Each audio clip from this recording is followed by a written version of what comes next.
Isa na naman po magandang araw sa inyo ay meron naman po tayo ditong simple recipe na puno naman po ng kasarapan at pangpagutom po sa pangkalahatan.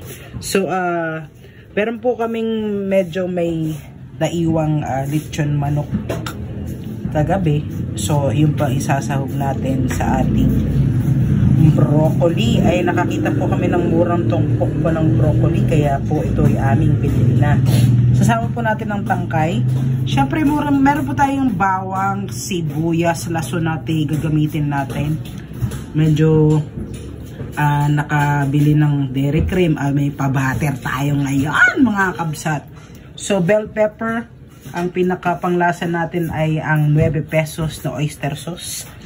Dati kamatis na, medyo nagmura na rin kasi. Ang ating pampalapot, ang cornstarch.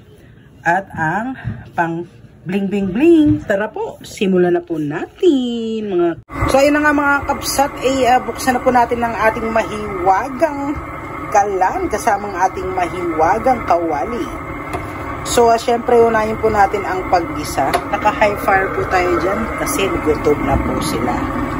So ito po ang ating lasuna at ang ating bawang. Tunog pa lang ay naku, sila po ay nagmamahalan, diba? So igisa lang po natin, i-brown lang po natin ng bahagya ang ating bawang. Kumusta naman po tayo dyan mga kabsat? Sa mga nagkikrave po ng beef, doon muna po tayo sa leftover po ng kagabi. Para naman po ay hindi po masayang at maging mas masarap pa na ulam. So yung broccoli po ay may nabili po kami na 70 pesos ang tumpok. O diba, san ka pa? Akala mo ay yayamanin na, yung pala ay napamura lang. Kaya tayo yung napabili na. Pag nasa Baguio ka, malamang mas mura pa yan. O, diba? So, ayan po, bahagya na po na brown ang ating bawang.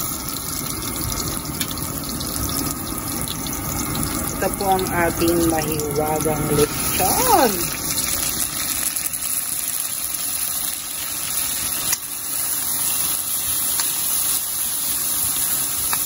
Ang masarap po kasi ito po ay maglalasa tayo. Ano daw yun? Masarap na nga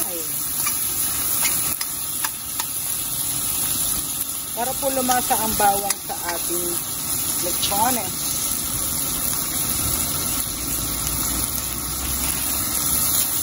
Balikan po natin siya mga.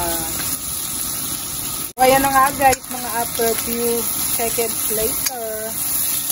Kasi tayo po ay high fire. Ito po ay within 15 minutes to 20 minutes. So ito na po ang ating mahiwagang tomatoes.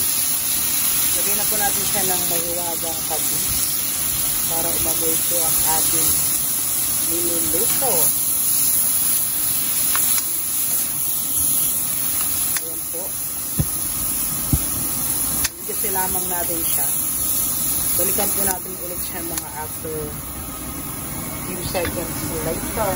Pero habang yun, lagyan na po natin siya ng konting water.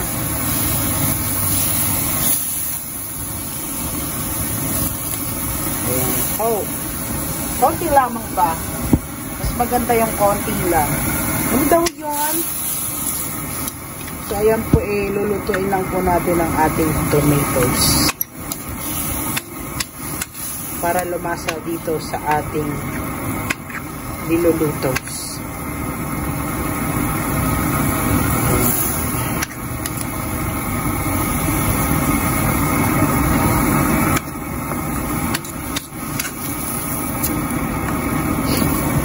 O, diba?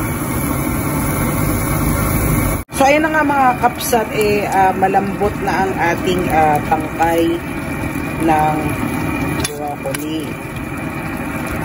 So, meron po tayo ditong bell pepper.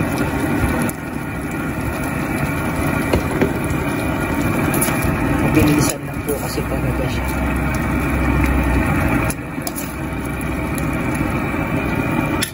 Then we can add ang ating broccoli. Mga after few seconds later, pwede na po ito, mga kaibigan. Mga kabsat, kita niya ata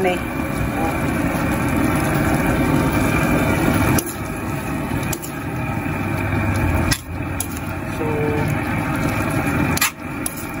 madami ang ating broccoli, guys. Isang tumpok kayang-kaya po.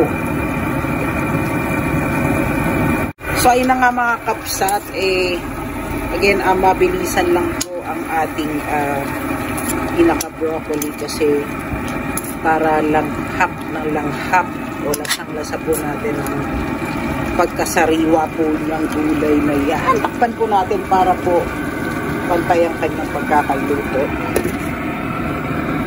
So, yun ang makakapusat. Sabi ko sa inyo, sandaling lang. Lagay na po natin ang ating kampalangkot.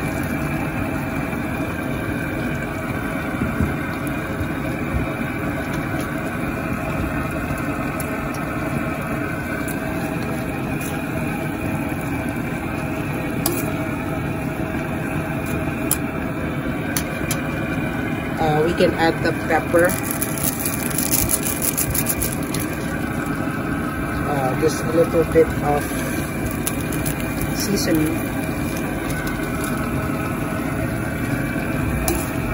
Then, haluin na po natin siya, guys.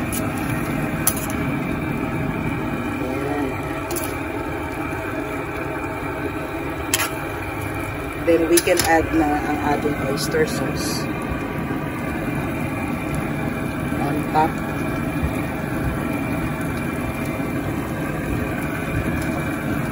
Then, haluin po ulit natin. Mga within 1 minute, meron na po tayong special cuisine again, guys!